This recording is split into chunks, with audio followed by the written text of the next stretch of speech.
They're moving off the comments? Comments from Lance. And what is it doing? We're getting money. We are. We like money? Yes, we do. Walk-in traffic. We're good to go whenever you're ready. All right. Problem, people aren't going to the commons to shop. Welcome, everybody. I'd like to call to order the meeting of the Public Safety Committee for Tuesday, September 24th, 2024. And here we are. First item of business is public comment. Is there anybody who wishes to address the Public Safety Committee? Seeing none. I do note we did have an email from Zach Wynn making comment, if you want to go read that. Changes to the agenda. I believe we have a resolution to add to our agenda for assigned counsel. And I would entertain a motion to add resolution on acceptance of funding from Office of Indigent Legal Services to support the provision of web-based legal research for assigned counsel panel attorneys, ID 12766. Could I get a motion? Shauna moves. Lee seconds. Thanks. Discussion to add it to the agenda?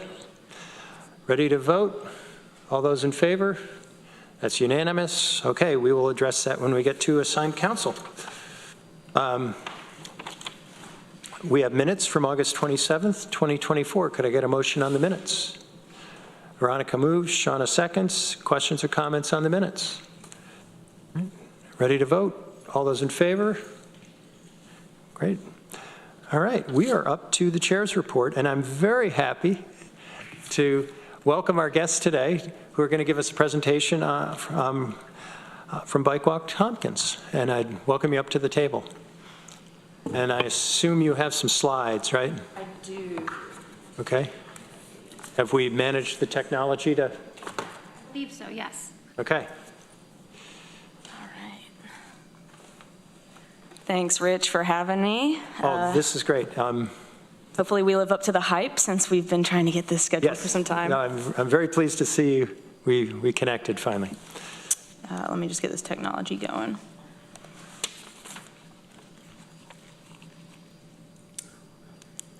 Yep.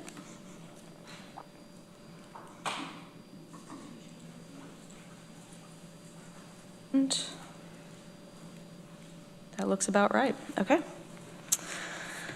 Hello, everybody. Thank you for having Bike Walk Tompkins here today. My name is Nikki Ray Israelson. I'm the director of Bike Walk Tompkins.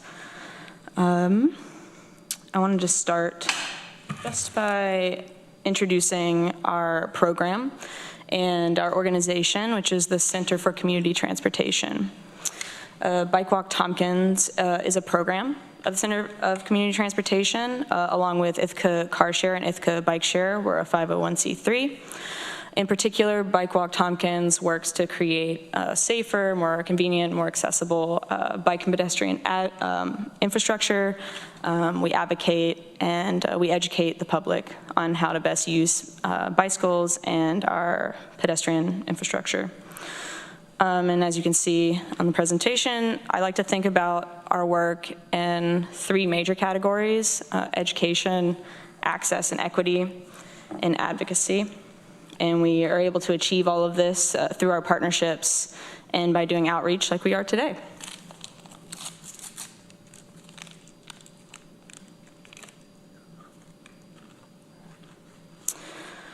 So I just wanted to give you a snapshot of bike ownership and usage trends, in particular in the city of Ithaca. Over the past 5 years, we've conducted 3 surveys called the Ithaca Bicycle Use and Attitude Survey. It's gone out to residents of the city of Ithaca, which include students and non-students. We conducted our first one in 2018, and then 2020, and then 2023. And as you can see, there is a pretty steady rise in the use of bicycling as a form of transportation, not just for work, but to get to school, as well as a rise in bike ownership that exceeds the national average. Can I ask a question? Sure. You're starting at 0. like your baseline? Sorry, let me go back. Are we saying that 0 people bike to work in 2018? That's the line that you're seeing at 0. For students biking to work.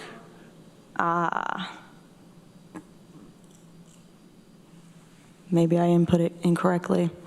I'm just curious. Yep. If you would like, I could send you the results for the past 5 years. Okay, yeah, Yep.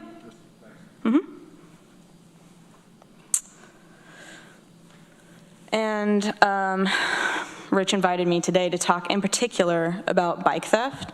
And so at a glance, I just want to reiterate that Bike Walk Tompkins does not have quantitative data on bike theft trends. My staff and I would love a chance to better understand how bike theft is categorized by the Ithaca Police Department and the Sheriff's Department, especially in the publicly available logs in the community dashboard. However, we spend countless hours with the community. We see them at bike lessons, we see them at workshops, and every week, Tuesdays and Saturdays, we have open hours where people come in and they are giving us feedback on their experience as bicyclists. And my staff has noticed a trend in particular of who are we hearing the most regularly from as it relates to bikes being stolen. Most of all, we're hearing from college students, renters, and landlords alike, individuals who work for human services providers, and then unhoused individuals. In addition, through these conversations, we're finding that the individuals who don't have necessarily control over their home storage, their parking amenities, or where they're sleeping each night are at the highest risk of having their bike stolen. Additionally, immigrants or students from other countries are having their bikes stolen at a higher rate because they're coming from communities where bike theft is not as prevalent. So they're using particularly improper storage or not the right equipment. And why does this matter? And again, I'm really glad that Rich invited me today because he understands, and I think he's sharing his belief that bicycle theft is a really serious thing in our community.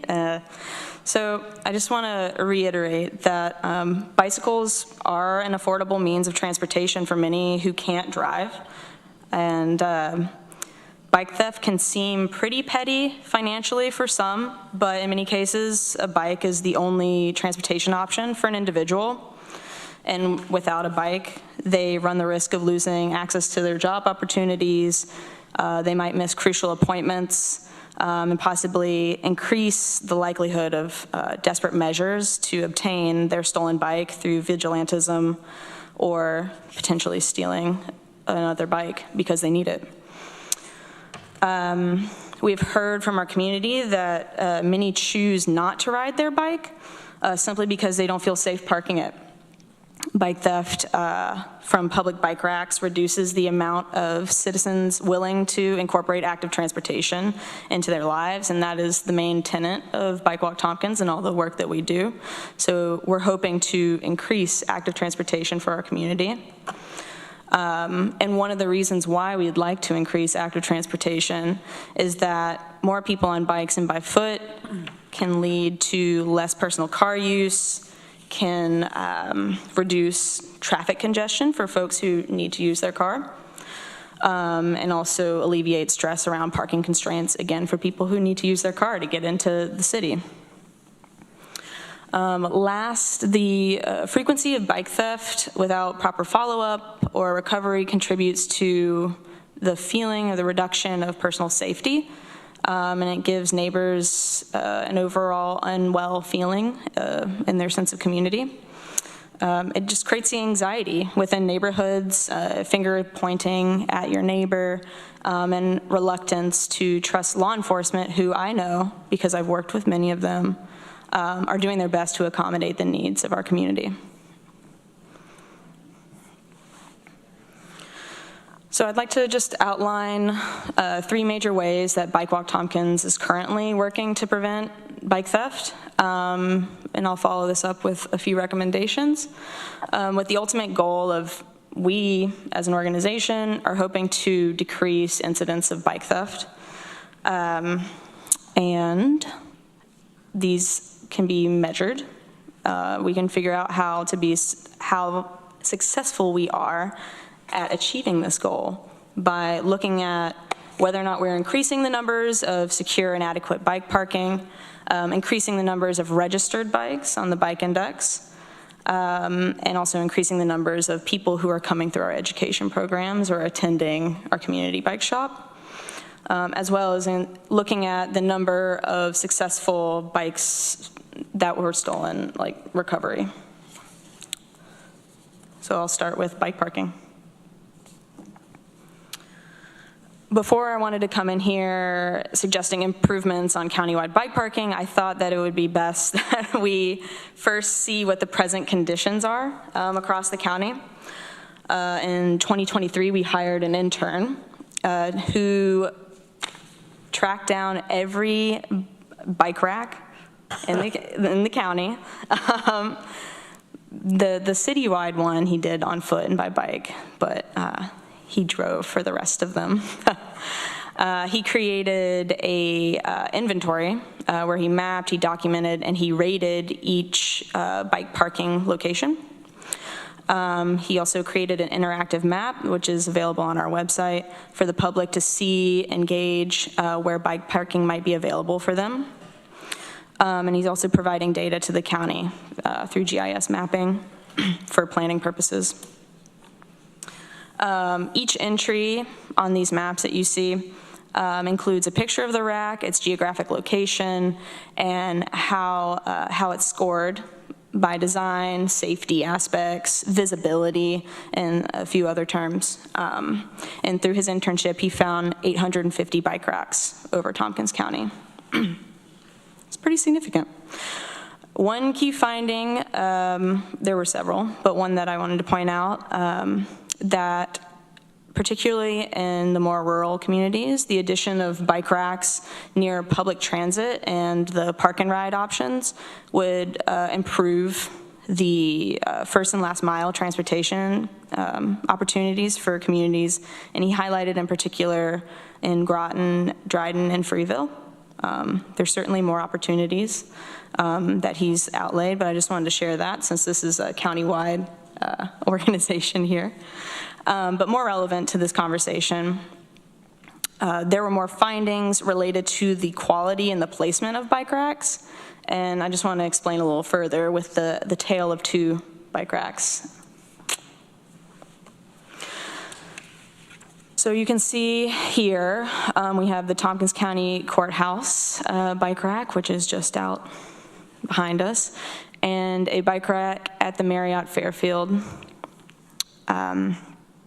I just wanted to point out that just the availability of a bike rack doesn't necessarily mean that it's a safe place for one to park your bike. The Tompkins County Courthouse bike rack is an example of a really, really well done bike rack. It has coverage, it's anchored very clearly, there's not intense rust, it's in a well-lit location, it's visible from the front entrance of the building. It has clearance on all sides that allows for ADA compliance. In particular, if anybody were to be walking by with visual disability. And lastly, the inverted U design is the preferred type of bike rack because it allows 2 points of contact when you're parking your bike up against the frame. The other bike rack, on the other hand, at the Marriott, I'm not even sure from my view if I can barely see it, but it's not anchored, it's movable, it's not in a well-lit place, it's up against a fence which keeps people from being able to actually park their bike along it. I think I've made my point perhaps that not all bike racks are created equal. But having done the research, we can give some pointers on how to improve it. Another example, even when some safety design features are implemented, if they're not implemented properly or with any type of intention, they can cause harm and further increase bike theft. The example being at the Art House parking garage. There was some intention by putting a fence around it and giving every resident the ability to get into the fence so that they could park their bike. However, the way that the rack is placed inside there, you're not able to get 2 points of contact with your bike frame up against the rack. The rack is movable. It's not visible from an entrance. Not entirely sure if there's a camera. So there was some thought put into it, but ultimately it's a fail. We've heard time and time again that people are getting their bikes stolen from this enclosure in particular. But we want to go a step further. Bike Walk likes to provide well-rounded education, so I zoomed in on one of the bikes in the pictures, and you can see that they had the right equipment, a U-lock, but they were locking it up on their front tire, which if you're a bicyclist, or not, you might know that you can just pluck the bike off the front tire and replace the front tire, and that's it. So what Bike Walk Tompkins is doing is not only are we providing U-locks like you can see in the picture, but we're also providing well-rounded education to individuals who are looking to be bike owners. Yeah. So I just wanted to share, we have a community bike shop that's on 803 Cascadilla Street. It's open twice a week during the summer, and we started it in early 2023. Since then, we've had thousands of people come through. Just in this year alone, we've had 1,000 sign-ins of people coming just in the door for our open shop hours.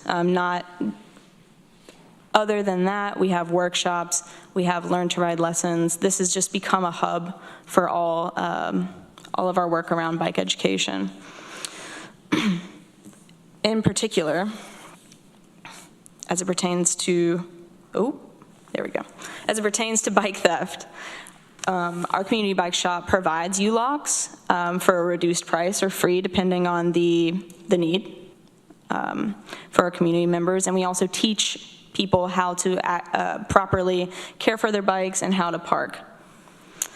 In addition to parking education, we provide free helmets and free front and rear lights, which is the bare minimum to be riding safely, and it's also how you can ride legally in the state of New York.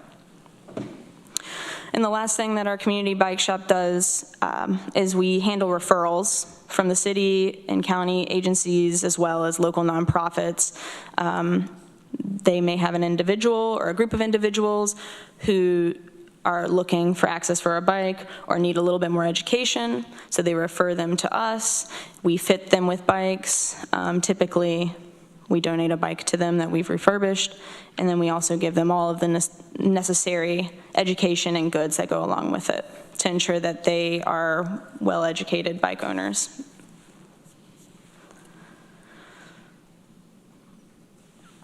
And the last piece of our approach is to encourage registration through the Bike Index.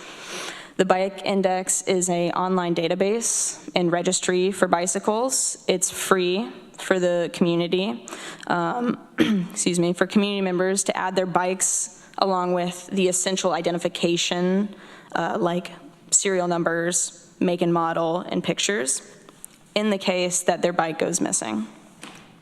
Having all this information in one place and stored can really help ease the stress of reporting.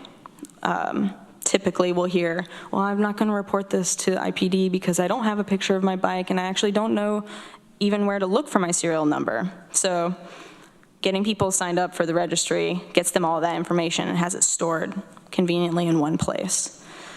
And it's my understanding that the Bike Index has a way for law enforcement in cities to access a higher level of tools that can help them quickly and efficiently respond to bike theft with less hassle, without all the endless spreadsheets, and also helps manage, staff stress and how much staff time is put toward trying to recover stolen bikes.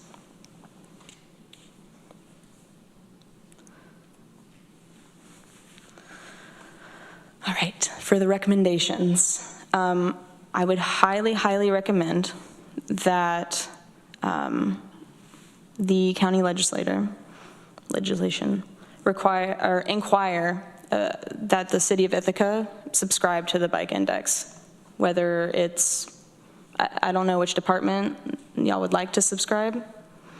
However, I think that having this all in one place and an easy way for you to access all of this information could really build the efficacy, the trust, and transparency on how bike theft is handled, and ideally decrease vigilantism throughout our community.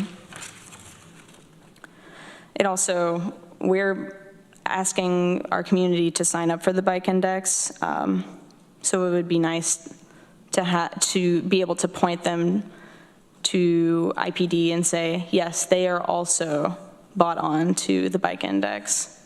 Yes, this is a trusted way or a proven way that we can protect your assets.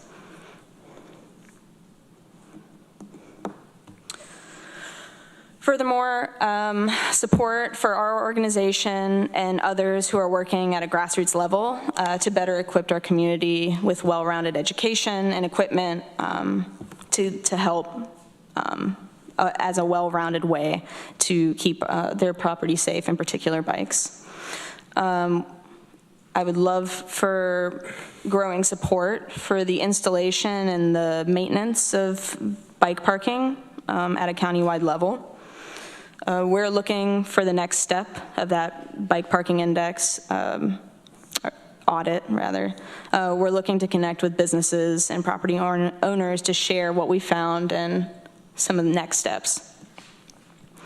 And last recommendation, I don't like to speculate without data to back it up. However, we have heard of the possibility of large-scale bike fencing.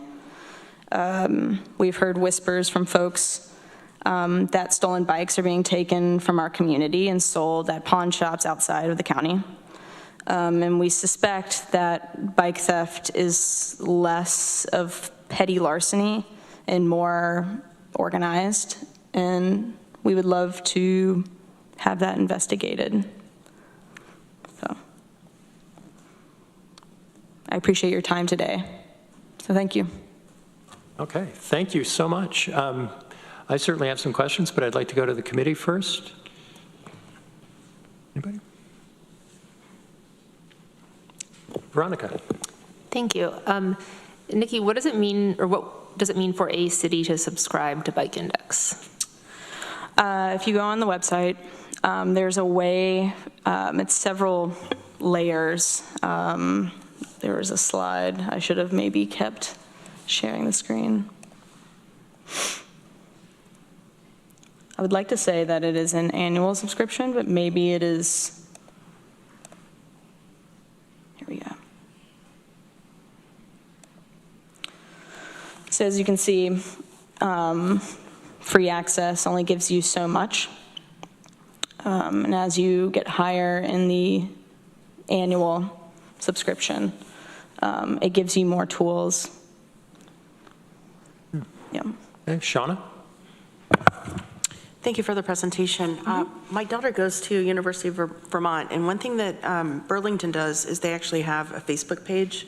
And so whenever they recover bikes, they take a picture of it, and people that have lost bikes go there, and many times the bikes are recovered. Same with cars that are getting stolen, that's a big thing there as well. One thing that we were told whenever my daughter started was that the Apple iTags, I think that's what they're called, Apple tags, maybe, I don't know. iTags, AirTags, not very savvy. We've been told that if there is something that might be stolen, like the car or the bike, to kind of hide one of those in the car and the bike, and it makes it easier to recover. Is that something you're encouraging locals to do here too? It is cost prohibitive for many people. We have talked about Apple tags, air tags, if cost is not an issue for an individual, or if they have an Apple product. I personally don't have Apple, so I'm not able to use it. But it is certainly a way to keep track of your stuff. Thank you. Lee. We had a little bit of a conversation at the Facilities and Infrastructure meeting talking about the mobility management plan, and the subject of bikes came up. What, under your definitions, are you including electric bikes, and how do they interact with the plans that you're working on? When I'm talking about people who are coming into the community bike shop and riding bikes, I'm including electric bikes as well. So that is falling under the definition of bikes in general. I've noticed a trend of e-bike ownership. Once they make that financial investment, they're much more willing to go above and beyond to buy a heavy-duty U-lock, to get the air tag. And so they're certainly willing to hear that level of advice. Additionally, we have a person on staff at CCT who is a e-bike aficionado, and he will typically encourage individuals when they're looking for e-bikes to find a brand where you can take the battery off of the bike, which essentially makes it useless, or an extremely heavy mechanical bike. And it helps keep eyes and attention off of the bike as a possible target for theft. Are you doing some safety programs as far as the lithium batteries that are in the e-bikes, which has become a huge, huge issue among the public safety community, and fires that are resulting from, well, storage and just malfunctions? Sure, We haven't, but we'd be open to it. I think that if we're going to teach well-rounded bike ownership, I think that could and should be a part of it. Nikki, I know that Bike Walk Tompkins was subject to theft as well, and maybe you could just talk to that just a little bit. Yeah, this happened when we moved to our location. It happened in January 2023. We have an education trailer that's parked usually during the warm season at Boynton Middle School. You've maybe seen it. It has a big mural on the side of it now. But at the time, it was just a boring trailer that was filled with bikes that we were hoping to donate. We had spent time refurbishing them, and someone was able to break into the trailer in an organized fashion and rid 10 to maybe a dozen adult bikes and left the youth bikes behind. Since that larger scale sort of organized hit, we have not had any issues. Some bikes have been returned to us by individuals. That happened like maybe a month or two after the hit. Some community members were like, I think that this bike is too nice for how much I bought for it. Do you know where this came from? So, yeah. having visited and walked through the encampments, it's certainly been impressive to me, the number of bicycles and destroyed bicycles that are down there. And I mean, we're talking about probably hundreds of thousands of dollars with, when you add up cumulatively how many bikes are there in pieces. And it also seems that they're not being taken to ride, that they're being disassembled, which would suggest something along the lines of what you're saying, that there's some organization to this. And my view is that this is really an indicator of some very negative public safety issues, that if we tolerate bike theft, we tolerate a lot of other things as well. So I really appreciate you coming in here and talking with us about this issue. I'm happy to speak with my colleagues at the city to see about whether and I think they're the right location for the subscription, because they're the ones who are certainly seeing most of the bike theft. It's mostly happening in the city of Ithaca. I'm wondering also how we could do more to publicize the registration system. Do you have any thoughts on that? Yeah, so through our network of connections with other transportation organizations, we could certainly roll out a campaign to get bikes registered. So I can imagine a digital campaign, a printed campaign, maybe having some at some TCAP bus stops where you can scan a QR code and register your bike right there on the spot. We're also incorporating it into every piece of our work. Every time we're meeting someone for a lesson, or we're going on group rides like the Halloween ride, lighted ride, we're asking for people to register their bikes and giving them the means to do so pretty quickly if they have access to a smartphone. Yeah. And then I know that Burlington has a fairly robust system of volunteers that recover bikes, that they kind of know where they're going when a bike gets stolen, and they just go and look for them and bring them back. How hard do you think that would be to organize here? Are we partly there, or? I would like to discourage a group like that, mostly because it is edging on vigilantism, and some of these situations can be extremely tense, and our community isn't educated or trained to handle something like that. You're thinking law enforcement needs to be involved? I think that the bike index gives the community a way to keep their eyes peeled on bikes that are marked as stolen on that platform. So that's the role that the community would play.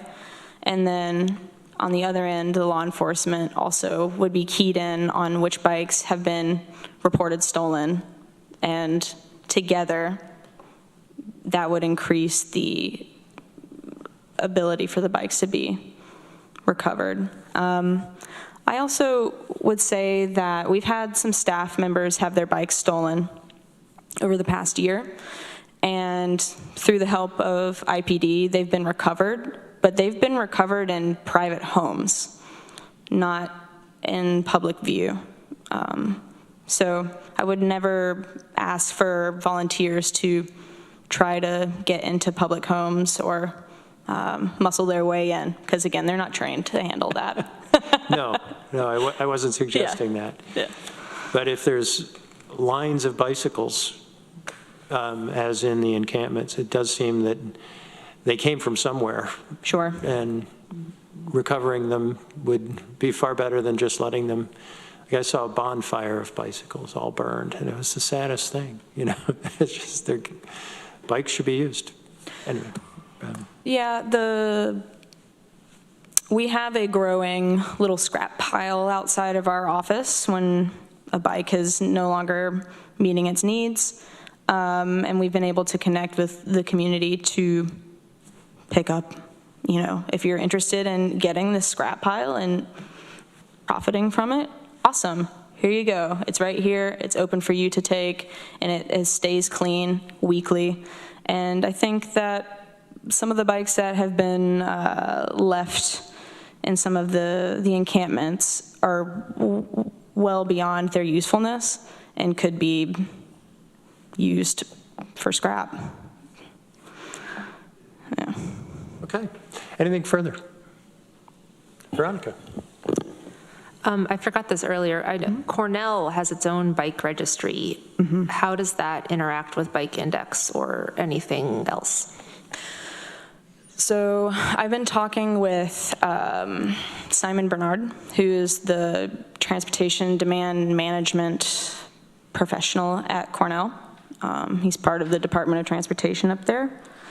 And he hasn't explained to me how their registration works. However, he is interested and was planning on subscribing to the Bike Index.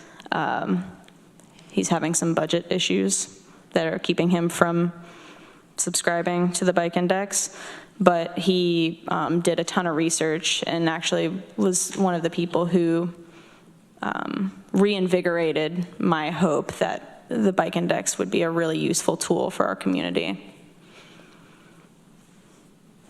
Okay. Anybody else? All right, well, Nikki, thank you so much. I hope Appreciate that it. this conversation can continue. And, Thank you. And I'd certainly welcome the city having the same presentation, so I might mention it. Absolutely, thank you. Okay.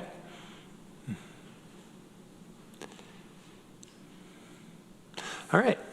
Next item, County Administration. We have Bridget Nugent with us today. Welcome. Thank you, Rich. Good afternoon. I just wanted to briefly highlight and thank the Department of Emergency Response for convening several of our departments last week to talk through a specific elections security scenario and have some really robust discussion and coordination between the departments on how we may respond. And we'll be having a follow-up conversation in a couple of weeks to talk through the action items that came from that. So good to see the coordination among departments in preparation leading up to and for the November 5th election. Okay. Yeah. I'm happy to hear that. Certainly this is rushing up at us, and there's some alarming things on the national scale. I would not want any of it happening here.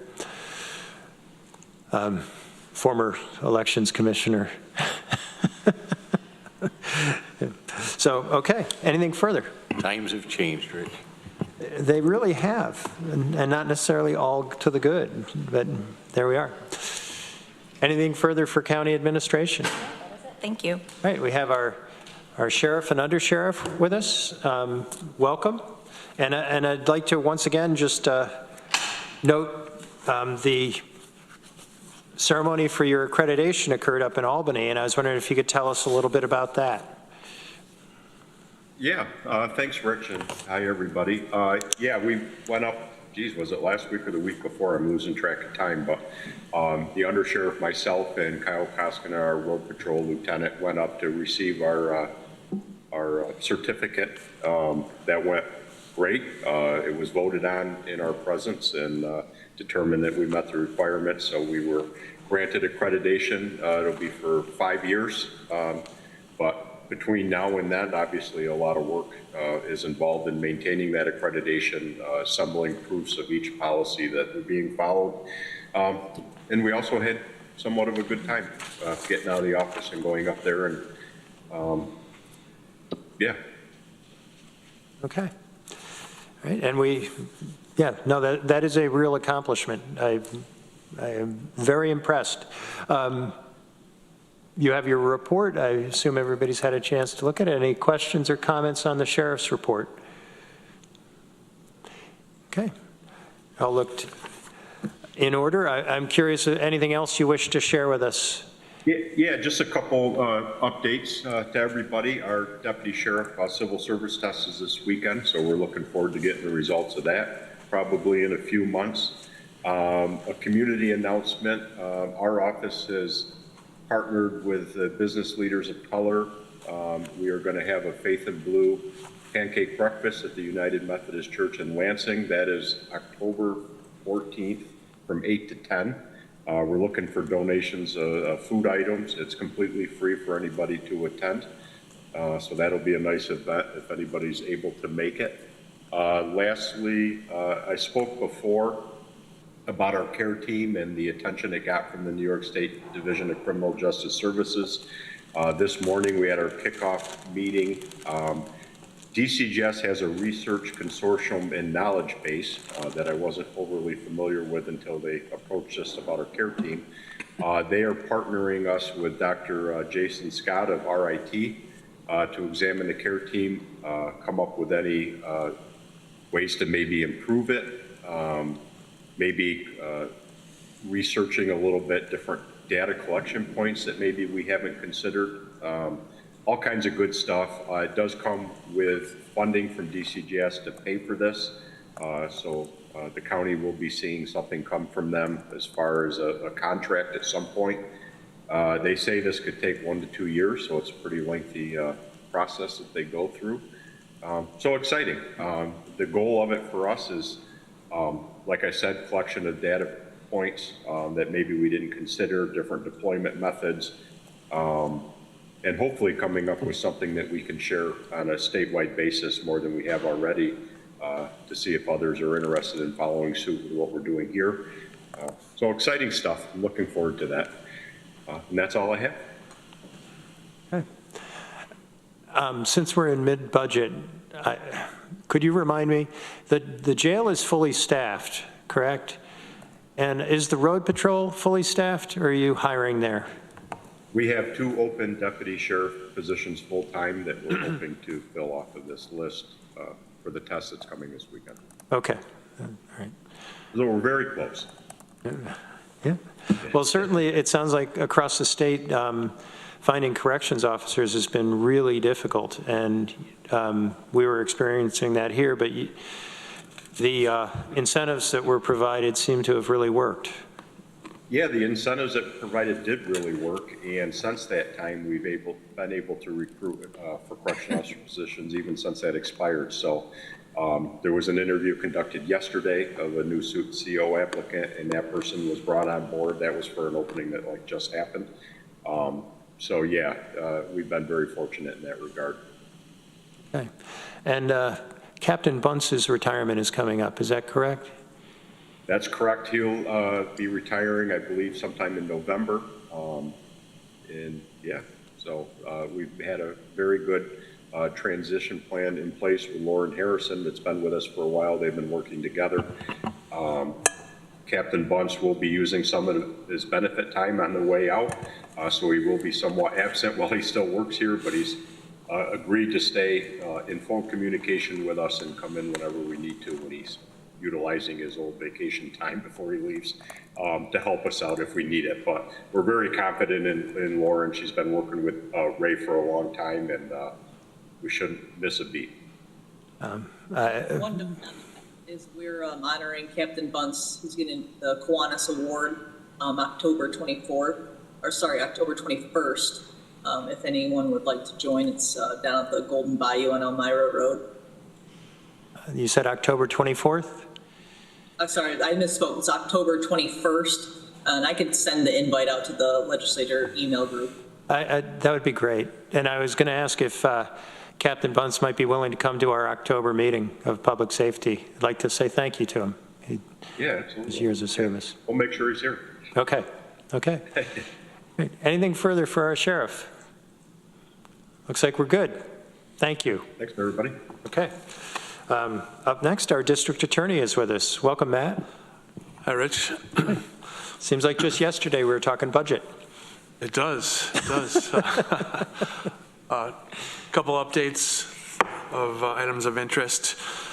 I think a lot of people are following the incident or a series of incidents in Caroline involving some racial harassment and hate activities, and there was a court hearing yesterday in Caroline Town Court, and that individual was sentenced to a year in jail. So it is something that is not our first penalty that we seek in terms of trying to find a solution to situations, but this was a gradually increasing in seriousness set of incidents, and so that was a successful culmination to this chapter, what hopefully will be the last chapter of this case. But that happened yesterday in court. I have talked, I think, about restorative justice and my goal of having a restorative justice system within or as a component of our justice system.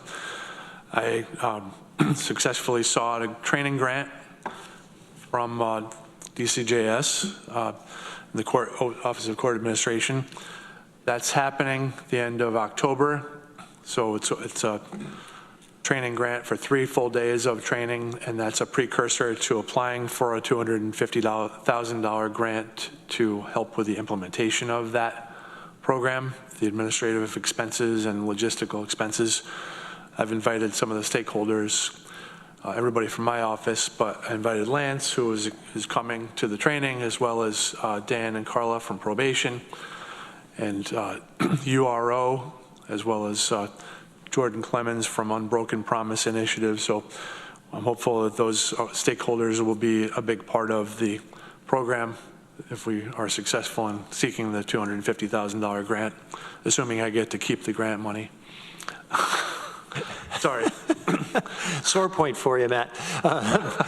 Maybe you could just share with us a little bit about what would be different about a restorative justice program. What would the grant allow you to do?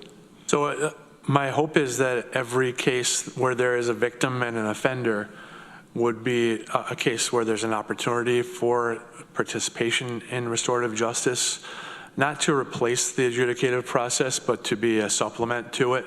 So let's say there's an assault case on the Commons. There's a victim, maybe he had his nose broken or his jaw broken, had some serious consequences that would involve those people voluntarily sitting down, the offender, the victim, mediated by someone who is a trained restorative justice mediator, to sit them in the same room and have a conversation. The victim can say, here's how my life was impacted by this event. I'm afraid to walk on the Commons now, or I wasn't able to finish up my semester, specifically how they were impacted. And the offender can hear that and say, wow, that's significant. I didn't think that through. I didn't really incorporate the consequences of my actions into my actions.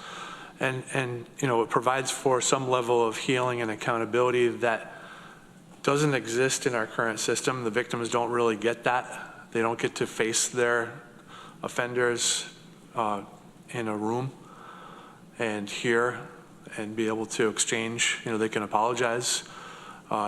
It's a level of accountability. Facing someone that you offended against and looking at them in the eyes is difficult for some people. Like I said, it doesn't replace the court process. It might be something that coming out of it, the victim says, I don't want this person to go to jail. I want them to be on probation. There's all kinds of things that can happen out of that process, and it doesn't hurt anything.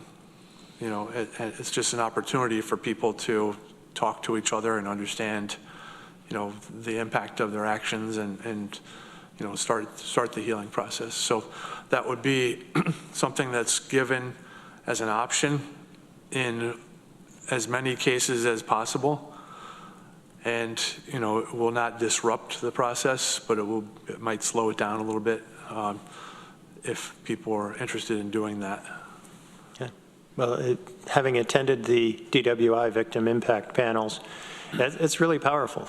Yeah, that's a good example of that. Yeah. Yeah. Lee.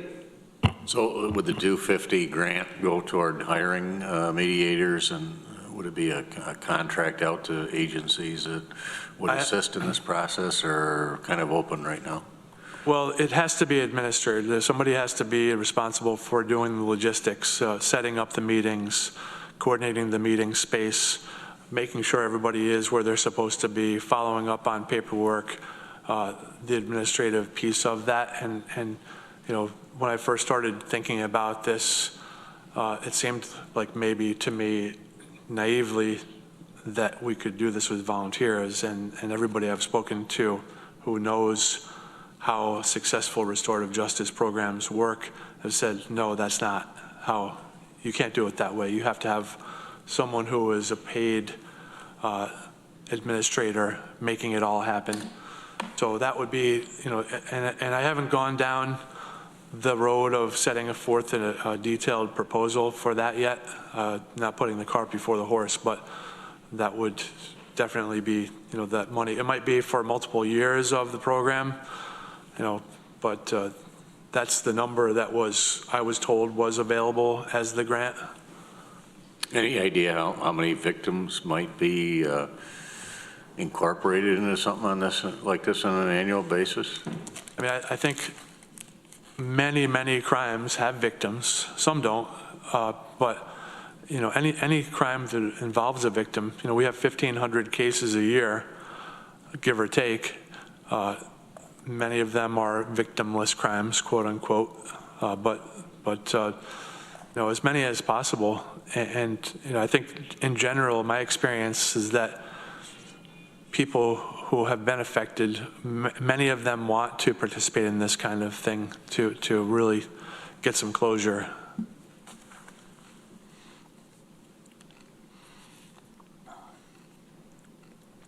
Anybody else? I'm just silencing my phone here. There. Sorry about that. Well, I hope you get the grant. Yeah, thanks. And following up on budget yesterday, I was wondering if you could just talk about the cap court a little bit, to give us a little bit more background on what benefit there would be to having an ADA there. Sure. So the cap court centralized arraignment part, it is at 8 p.m. and 8 a.m., so twice a day, and it is a way that we as a community determined would streamline and help the arraignment process. Before CAP, if the state police arrested somebody at 2 a.m., they would have to call the judge.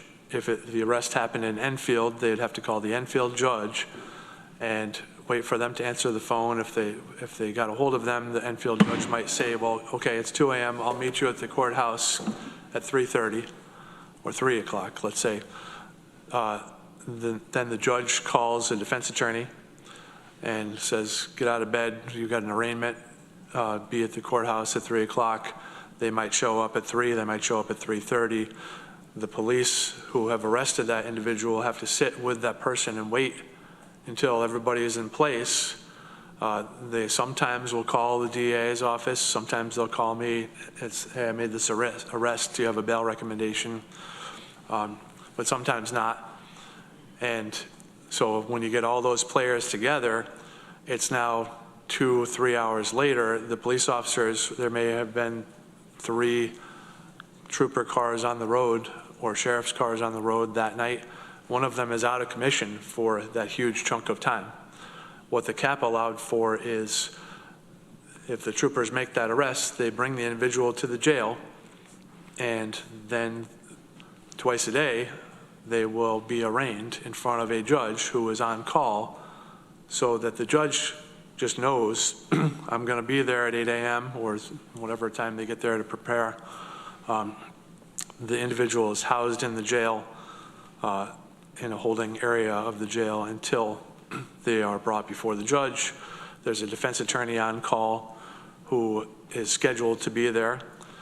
They get a stipend of $350 per appearance. So if they show up at 8 a.m., they get a $350 stipend. If they show up at 8 p.m. for the second one of the day, they get another stipend. The judge is there on call, and there's a roster that is organized by the Magistrates Association, and that the judge who appears also gets a stipend. And well, putting aside the money, the benefit to the process in having the ADA there. Yeah, that was my next sentence. So I haven't forgotten about that. That's the most important part. But this is background information that not everybody knows.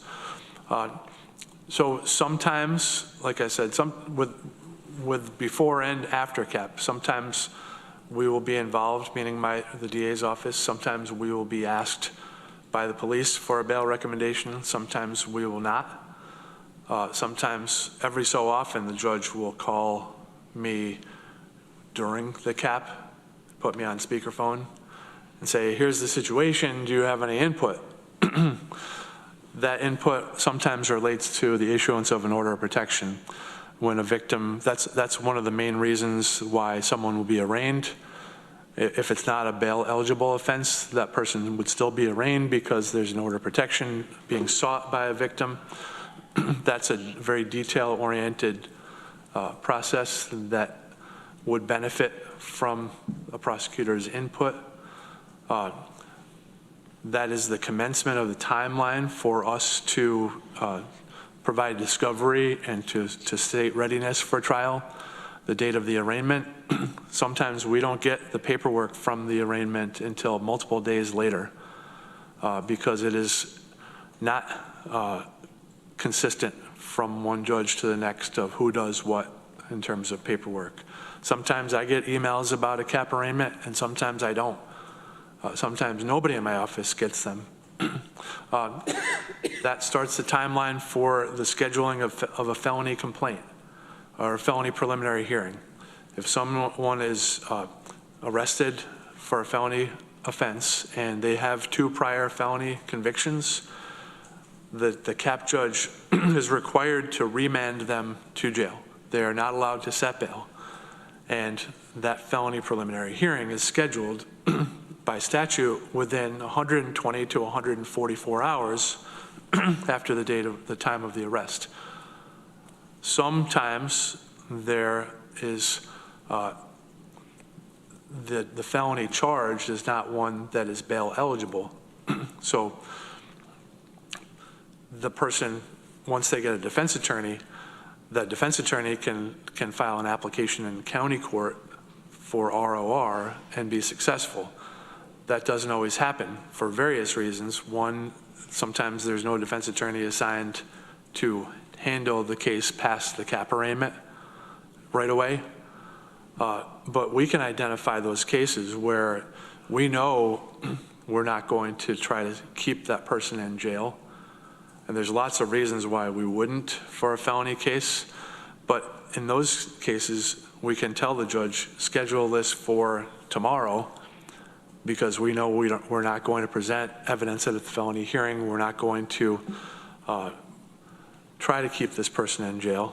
They shouldn't be in jail, but they're required to be at least for tonight. And it's very common for someone to sit in jail for several days waiting for a felony hearing. When we get there, we say we're not presenting evidence, and they get released. That's hundreds of days over the course of a year that the county is paying for someone, for multiple individuals, aggregate, to stay in jail that could be avoided if there is someone from my office there to say, schedule this for tomorrow because we're not going to seek to keep this person in jail. On the other side of that coin, there are violent cases, ones where it is a bail eligible offense, where there may be a victim of an assault or a shooting or a murder, and there are many moving parts to doing a preliminary hearing that we cannot possibly put together if the judge schedules the hearing for the next day. And that happens more and more commonly, where a judge in cap, they don't think about it from the DA's office perspective, that we have the burden of organizing all these people, victims and witnesses, to be at this hearing. And they'll schedule, okay, yeah, it's at 9 o'clock tomorrow morning. Just show up, you can do this, right? No, we can't. And that's why we have 5 to 6 days to put those pieces of the puzzle together.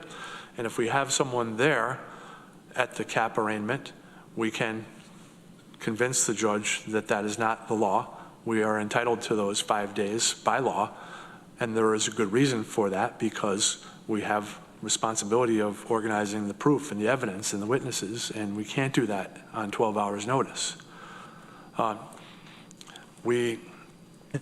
Let me interrupt you just for a second, because because I can go on. You could, I know. And I largely agree with you. As I indicated yesterday, we're in a really tough budget situation, and so we are scrambling in a lot of different directions. But I think this is an area where there is some real community benefit to trying to do these things in a very consistent and fast way. And having an ADA at the cap arraignment would be a significant improvement to our process. But I see we have Lance with us too, and I'd like to give you a chance just to comment as well, if you have an opinion here. Would it be a significant benefit to having the district attorney represented at the cap arraignments?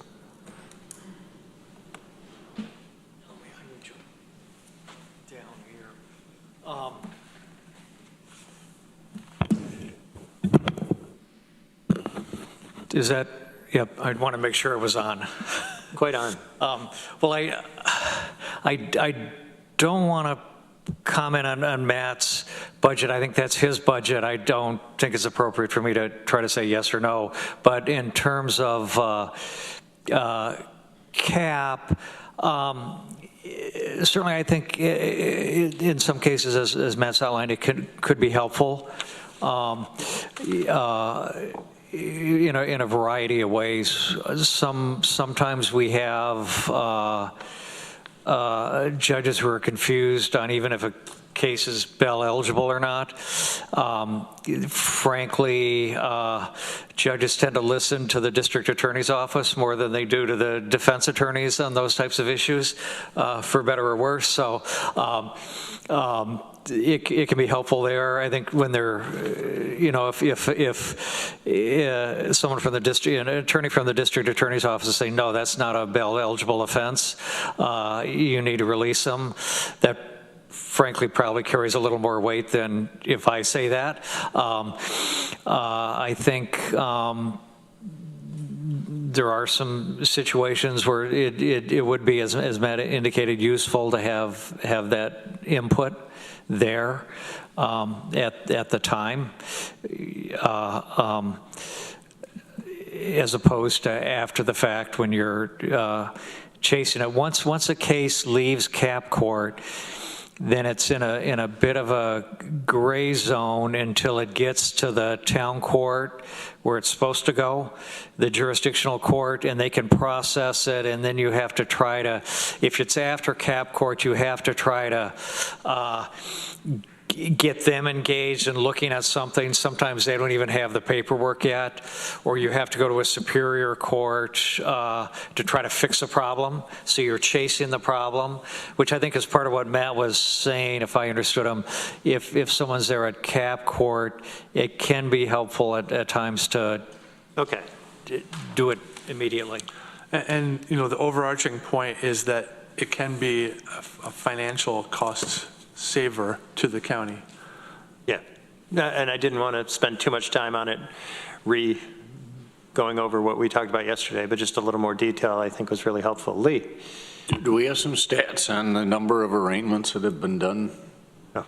I don't have them, but we certainly do, and the judges put them out every month as to how many arraignments happen. You probably have seen the same stats, but it's multiple. It's a rare occasion when there aren't multiple cap arraignments per day.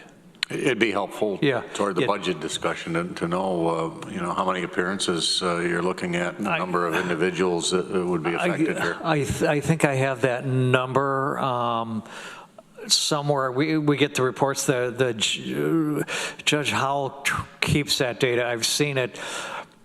So I kind of look at it, and then it's in the computer. I think I have it there. I'll look when I get back to the office, at least going back. But it's regular. Caps are pretty regular. I know I can track a little more, like Matt talked about, people with double predicate that are non-bail eligible. In the last year, I think there have been at least 16 off the top of my head, roughly. But they're at least, my sense is probably average 4 to 5 days a week. There's some type of cap. Does that sound about right, or do you think it's higher? It's higher than that. Do you think it's higher? Yeah. Like I said last night, it's 19 out of 20 days. There is a cap arraignment, at least one. Sometimes there's 3 or 4 on an evening.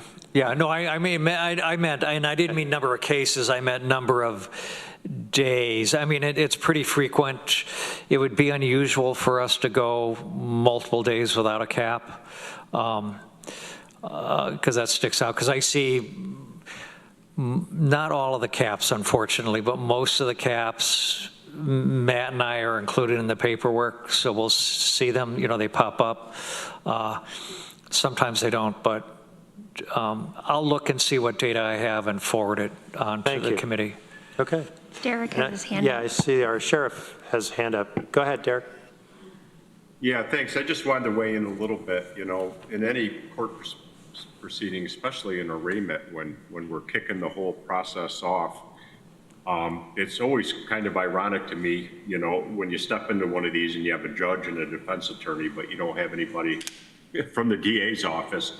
It's definitely a clear benefit to have somebody there for law enforcement. And now that we got, you know, all law enforcement agencies for the most part coming through our cap, it really is a good time to have that presence there if it is at all possible. A lot of things are worked out at the arraignment, you know, like Matt said, a lot of times they don't see a lot of our paperwork right off the bat. Issues can be discovered very quickly and possibly fixed right on the at the time of arraignment. Yeah, it's just, you know, deputies are asked questions by judges quite frequently that just puts them in a weird spot. Sometimes our deputies clearly will not know the answer to something Matt or his team would be able to answer. So it really is a no-brainer in my mind. If it is something that could be worked out, I would really support that and like to see that happen. Hey, thank you. All right, well, good. I'm glad we had this chance to have a little deeper discussion on it. Anything further from the committee? Sorry for that, but I appreciate you indulging me. Anything further, Matt? Okay. I'm good, thank you. So I appreciate you bringing that up, because that's the more, there's so much information there, so many layers to that information, that it's really a good discussion. Yeah, okay. Next up, we have Department of Emergency Response. And let's see. Good afternoon, Rich. There you are. I was looking on the screen. Hi, Michael, how are you? Doing well, thank you. So the only thing I plan to update the committee on today was just to go over the fact that our backup center is now up and running. We were able to transition our team over there on September the 9th. Our team is working there until hopefully no later than mid to the end of January.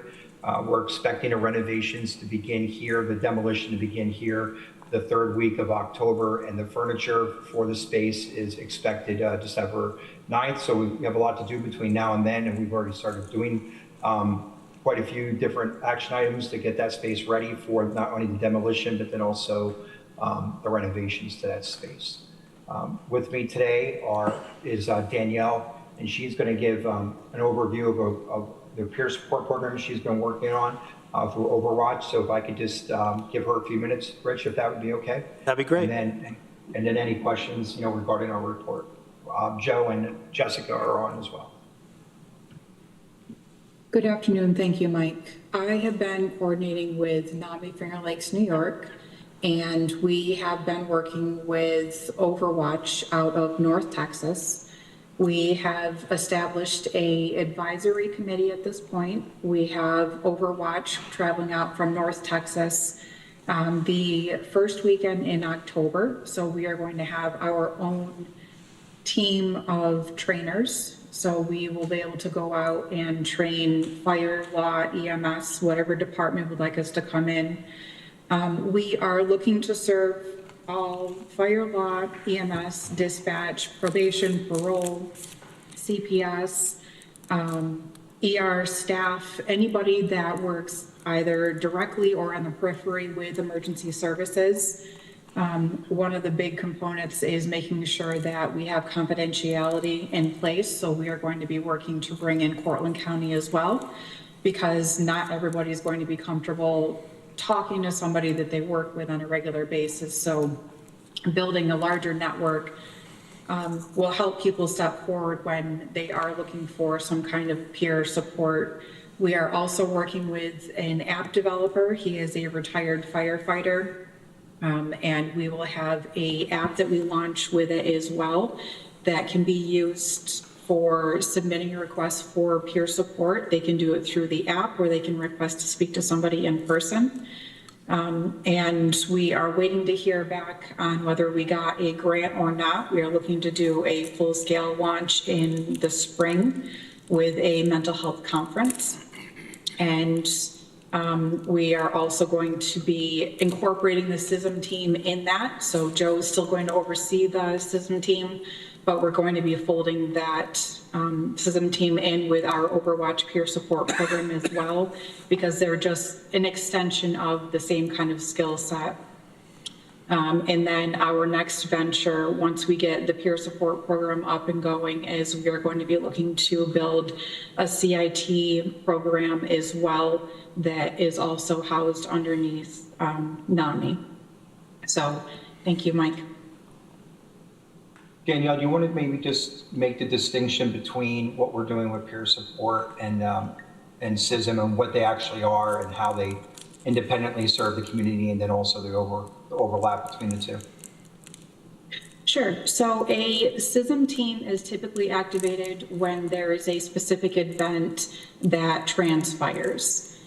So we could have a house fire where we have a fatality, and somebody on scene, whether it be law enforcement or if it's the fire chief or the incident commander on scene, they can activate the CISM team to come in and speak to the specific individuals that are on scene and dealing with that specific event. And then peer support overall can be utilized at any point in time. It's not tied to a specific event, because much of what first responders deal with, it's a culmination over time.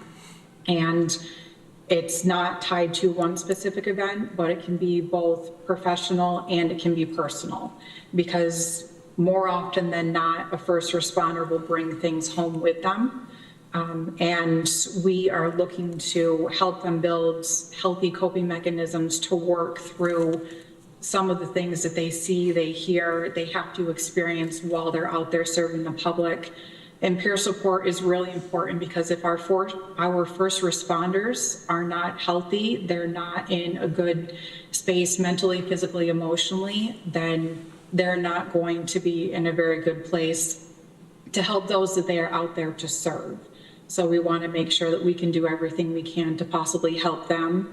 And then we also would like to give families of first responders the tools to help their significant others and help the people that are coming home from these events and their family doesn't know how to help them or doesn't know what is going on with them, because they're not really understanding what's going on in the field and then how they're acting when they're coming home. Thanks, Daniel. Okay. All right. Well, thank you. Questions or comments? I had a couple. One was to say thank you in your report for the EMS in the News story or article in this jurisdiction. It's a 911 crapshoot. I was curious, where is the author of that writing from? Do you know? Joe, can you answer that? Yeah, I don't actually know where the author is from. I believe the article was originally posted in the GEMS magazine, which is an EMS-based article. I felt a little good that we're not there, but it does highlight the trends in volunteer services and where we really need to be vigilant and make sure we're building rather than letting it spiral. But it's an article worth reading, I thought. I did have a couple other questions. One is just if you could update us on EMT training. Do we have a cohort going through that now? Or are we setting one up? So the upstate program, the SUNY upstate program, is still running through the Hugo Medical Center and through their training program or training center. So they actually are hosting 2 classes a year, one in the fall and one in the spring. We have gotten a lot of interest to the point that the last 2 semesters, they've actually run out of open seats for the class, and the students have had to wait for the next class to come up. So definitely have a running waiting list for that, which probably better than not having a full class. So definitely has been a success. So you want to just talk a little bit more about the work with TC3 and what we're doing with that? Yeah, so TC3 reached out. I'm sure most everybody here is aware that TC3 used to have an EMS training program that they let lapse several years ago under their last president. They are interested in getting that going again. So I've been working with them to inventory the equipment that is there, find out what is and isn't still usable, what's outdated, and working through the process of trying to get the paperwork straightened out so that way they could begin teaching classes there as well. So hopefully in the next couple of years, we'll have a second EMT class running in the county. Okay. Lee, did you have something? Just a question for Joe or Mike. Anecdotally, probably is all you can do is answer this. You've seen some good numbers starting to go through the basic training programs, and it's good to see those back again. Some interest in it. Are you seeing any movement toward advanced life support? Is there a groundswell of people going on to take training regionally for that? Are you seeing people coming through, or are we continuing to see declining numbers there? I don't know. Yeah, go ahead, Joe. I would say a little bit of both. We're seeing a lot of individuals that are going on to take the paramedic program in the area, whether it's through the RNET program, Broome Community College, or the Upstate program in Syracuse. We have not had a whole lot of interest in volunteers that are looking to become like EMTs or paramedics as volunteers. Most of these individuals are full-time employees within the county that are looking to expand their career. And I just wanted to point out, like within our own department, we just had one of our EMTs complete the paramedic program and recently earned certification. And then within the next month, we have another one of our EMTs that's finishing up a paramedic program. So, I mean, at least internally, there is an interest, you know, for our EMT staff to continue their education and take that next certification program.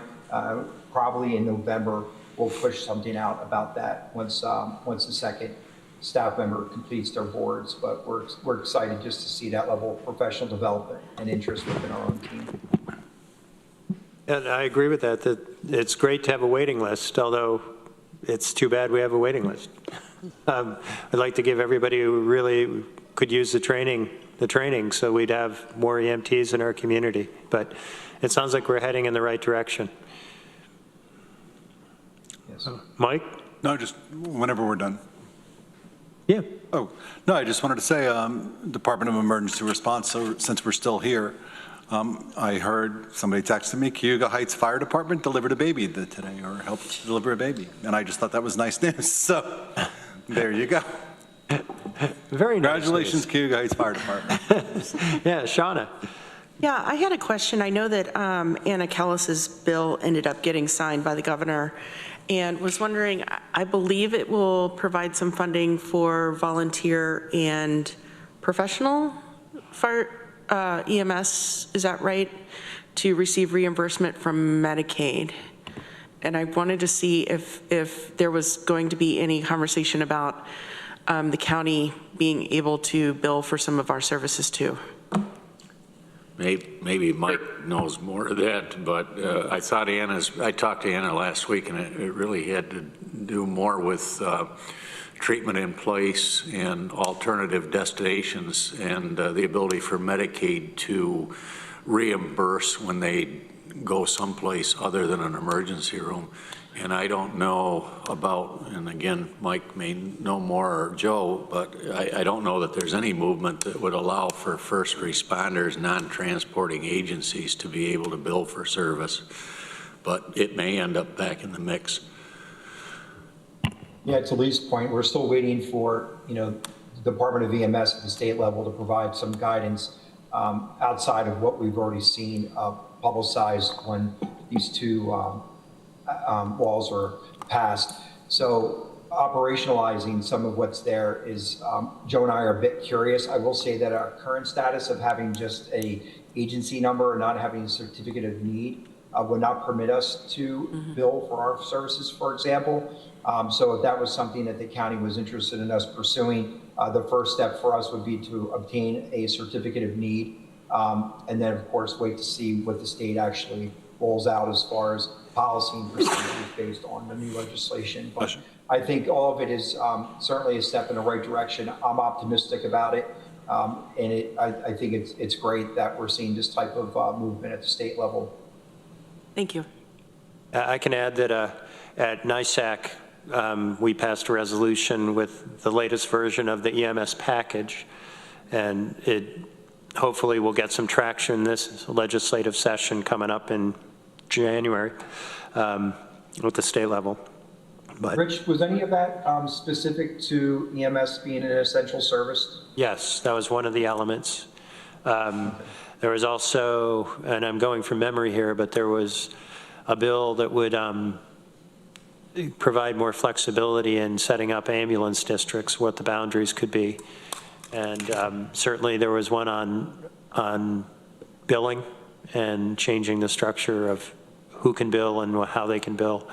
I'm not sure it would go to the level of the services we're currently providing or not, but yeah, it's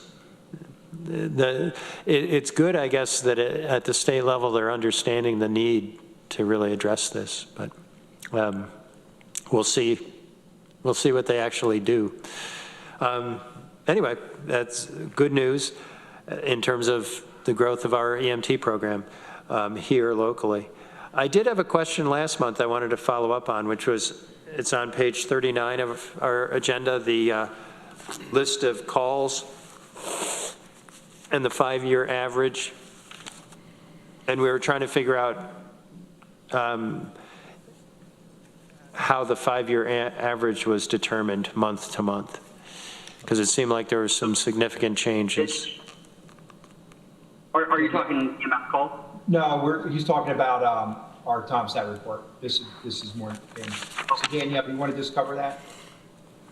Sure. When I came back from the CIT International Conference, Mike had told me about what your question was, and I had taken a look, and there was the addition of a new nature code for jail incidents. And when I input it into the spreadsheet, it was just askew by 1, so everything was bumped 1, so that's why the numbers were incorrect. That's why I resent the report to you via email. So the way that we do the 5-year average is I have a spreadsheet that has the last, I think it goes back to 17. So for every single year I take, like for this report, I took August of the last 5 years and I averaged it together, not including August of 24. Okay, so the 5-year average we're seeing is for the specific month. And that's why they would change month. That makes good sense. Okay. There's an answer. Thank you. Okay. You're welcome. Yeah. All right. Anything further for Department of Emergency Response? Seeing none, I'd move on to Department of Probation and Community Justice. And I see Dan and Carla are with us. Welcome. Thank you, Rich. Good afternoon. A few updates.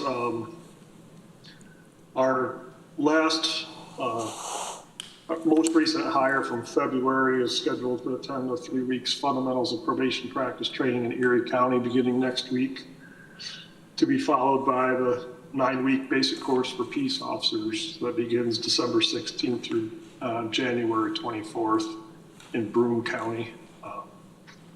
Once that's completed, we'll have our 2 newest hires put through both fundamentals and basic course for peace officer. They are, as I mentioned last month, our first 2 officers who've had to comply with the new training requirements. So we're excited about that. Community service program, they're wrapping up from dump and run, getting ready to begin Cops, Kids, and Toys. I wanted to thank the shops at Ithaca Mall for allowing us to maintain a space up there to rent for that purpose. And sure all the police agencies will be getting involved in that as well. Soon should be putting out an application to the public for people to sign up for Cops, Kids, and Toys. They usually close that out around the first week of December. So as soon as those applications are available, I'll make sure that it's advertised and people are aware of it so they can submit. We should have a really good year this year, expecting higher utilization. Seems to go up a little bit every year. And I believe last month I reported that Dump and Run collected $88,000. Their actual final after a few more leftover things were purchased was $92,000, which is all donated back to the community, Cops, Kids, and Toys, and other not-for-profits. Working on policy development for the new firearms proposal. It's going to be a lot more than just one policy. We're going to have to revise several policies that are related. My plan is to have those prepared and submitted to you by the end of October so that the public and legislature have time to review those, and offer any suggestions prior to the 19th. That's good news. Yeah. Okay, we'll look forward to that. Thank you very much. Any questions or comments for probation? Seeing none. Thanks. That was quite a marathon session at our legislative meeting last week. So we certainly dug into that issue. So I appreciate the robust debate as well as learned a lot from the process, and will continue to engage with the community and looking for more opportunities to do that. Okay, well, we'll be here when you're ready. So appreciate it. Okay. Thank you. Then moving on, we have Lance with us from assigned counsel. Back again. Back again. I was going to say, we haven't seen each other for so long. Just a couple things. In terms of our statistics, you'll see there's not anything drastically different there. Looking back to 2023 and now, everything's kind of, in terms of numbers and types of cases, there's not a lot of change there that's kind of jumps, off the page to me. That's, concerning in any nature.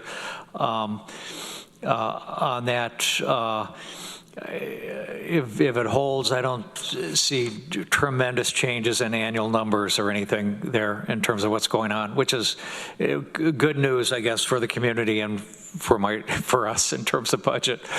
I'm sorry, you were. No. Oh, okay. I thought you were going to ask me a question. I will, not yet. Okay, there's that. Because I know I have two resolutions, so whenever you want to get to those. But I'm happy to take other questions first, if you'd like. Let's save that until we go back to discussion of the public defender versus assigned counsel model. Right. So why don't we do your resolutions? And I have the one that was added to the agenda. This is resolution on acceptance of funding from Office of Indigent Legal Services to support the provision of web-based legal research for assigned counsel panel attorneys, ID 12766. Could I get a motion on that? Veronica moves. Mike seconds. Do you want to speak to that? Sure. What this is about 3 years ago, we entered a contract with Westlaw. It provides Westlaw, which is a internet web-based database, research base. It's the leading, or I think it's the leading legal database that exists. That's provided to the attorneys for their use on cases they handle through the panel. This is a renewal for 3 years of that contract. All of the cost is borne by our grants. It's paid through our ILS grants, so there's no direct cost to the county on this. We're pushing it forward. Now, we've been engaged with them for a few months on the renewal. We've negotiated a somewhat discounted price for us. So for us, it's kind of timely to get it renewed and move it on to kind of preserve that price. While for us, it's a, you know, some money. For Westlaw, we're kind of a minor actor in terms of their customers. So we were lucky we were, you know, to negotiate a good price for that, a good solid price that provides a lot of impact and benefit to the attorneys. I can monitor the use, and it's being utilized by the attorneys in both family court and in the criminal cases. Okay. Shauna. Is Westlaw something that also has to be provided to people that are in our jail? No, they have access. And I don't know the exact access or program they have, but I know there's some ability there. I think it's a little limited that the jail provides. I think they're required to. Jennifer, did you? Yeah, we do have access. I'm not sure if it's the same or not. Do you know, Jen? It was Westlaw, but it got quite expensive. And when we went to the tablets, the companies that secure us now that we use, they offer a law library option. So they have access to law library through the tablet system. Okay, I just wanted to make sure that we weren't having two different accounts and spending a lot of money for both of them. No, yeah. If there's any way to combine that and get a better discount, you know, maybe that would be an option in the future if we had to provide Westlaw or if it was something we wanted to do. We could, I'm certainly open to looking at one of the problems we're going to run into there. I'm just thinking out loud here is we're limited in, our ILS grants are limited in who can utilize it. I can see the looks on their faces when they say, I want to include the Sheriff's Department in my Westlaw grant. But no, I'm certainly willing to look at that in the future and see if we can incorporate that, if there's some way of doing that. You could just come here, Lance, and use ours whenever you want. Yeah. Well, I would, except you cut out the mac and cheese dinner, so, you know, it's... That's on Thursdays. Thursdays, it's just my timing. I'm sorry, no, that's Friday. Friday, yeah. Well, okay, let's keep on topic here. We have the resolution before us. Are there any questions or comments, further questions or comments? Fully funded. Fully funded, yes. So ready to vote. All those in favor? All right, that's unanimous. We also have resolution to change the hours of the assigned counsel grants and training coordinator from 35 to 40 hours per week, doc ID 12693. Could I get a motion? Veronica moves, Lee seconds. Okay. I can speak to this. This is actually trying to correct a bit of an oversight. Our grants and training officer used to be, that position was a 35-hour position. We hired the new person as a 40-hour position. This is a position, this has no impact on the county budget. This is one of our positions that's fully funded through ILS grants. And one of the main reasons we're seeking this increase in hours, the grants and training coordinator is the person who handles our reimbursements. And with the 18B reimbursement, there's additional work and time there. This is designed to accommodate that work. A lot of those hours are basically going to be focused on the 18B reimbursement process. Okay. Questions or comments? All right, fully funded. Are we ready to vote? All those in favor? That's unanimous. Right. And we had been mid-discussion on the report showing the comparison between public defender and assigned counsel, and we just ran out of time. So I wanted to make sure that there was an opportunity if anybody had further questions or thoughts on this. My recollection from our last discussion was it really wouldn't save us money. Yeah. And we had been experiencing an issue of real difficulty in finding people to serve on the assigned counsel panel, but that's in a better place now. Is that correct? That's correct. We hired, I'm trying to think if I mentioned this last night, but we've hired, in the last 2 years, we've been adding people, but we've added 11 people to the panel. We're at 54 total attorneys. Our core panel is what we consider core 38 attorneys. That's 33 people who will practice criminal law, 23 who will do family court law. There's some of those people are getting counted twice, of course, but so we're back to our historical levels, and I think significant in that virtually all of the new people we've added are younger attorneys under the age of 40, I think it's, or 40 or under, safe to say. So we're replenishing the panel. You know, our panel, like I think many of the county departments, much of the legal profession, we're looking at a lot of people aging out in the future. So that was a concern, a good sign we've addressed. So I think we're in terms of the attorney panel, we're in good shape, and happy with the quality of the new people we've added too. Instead, you don't want just bodies, you want just someone who's effective. I'm curious, in the past, there was the need to go outside of the county, that there were people, I think, from attorneys from Auburn or Binghamton that were coming here for appearances. That's frankly included in that. We've kind of expanded, and I think the state's been encouraging that as well. So we pull people. You know, we have we have essentially 5 attorneys, and Jim Baker moved to Auburn, so I still think of him as a Tompkins County attorney. But particularly the 3 we've added, we use them less often, and they tend to hit a lot of the town courts on the northern edge, you know, Lansing, Groton, Dryden, that type of thing. We still use them, and we still occasionally use for